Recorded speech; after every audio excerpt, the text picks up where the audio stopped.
Hello నమస్తే friends. ఈరోజు నేను పచ్చి పులుసు చేస్తున్నాను. ముందుగా 4 ఎండుమిరపకాయలు తీసుకొని అవి కాల్చి మెత్తగా పొడి చేసుకోవాలి చేత్తో. ముందుగా చింతపండు నానబెట్టుకొని ఆ గుజ్జు తీసి పక్కన పెట్టుకోవాలి. ఇప్పుడు ఆ మిరపకాయలని బాగా పొడి చేసుకోవాలి. ఇందులో కొంచెం సాల్ట్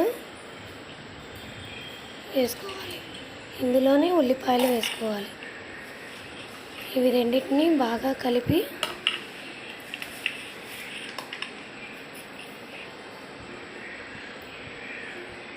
సరిపడినంత సాల్ట్ వేసుకోవాలి. ఇవి అన్నిటినీ బాగా చేత్తో కలపాలి. ఇప్పుడు చింతపండు గుజ్జు తీసిన రసంని దీంట్లో కలుపుకోవాలి.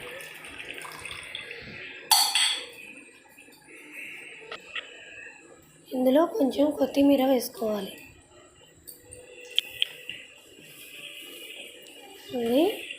ఇప్పుడు మన పచ్చి పులుసు అనేది రెడీ అయిపోయింది. కొంచెం సాల్ట్ సరిపోయిందో లేదో చూసుకొని మళ్ళీ కొంచెం సాల్ట్ వేసుకొని కలుపుకోవాలి. ఇలా కలుపుకొని చేస్తే ఎంతో రుచికరమైన మన పచ్చి పులుసు అనేది రెడీ అయిపోయింది. Please subscribe.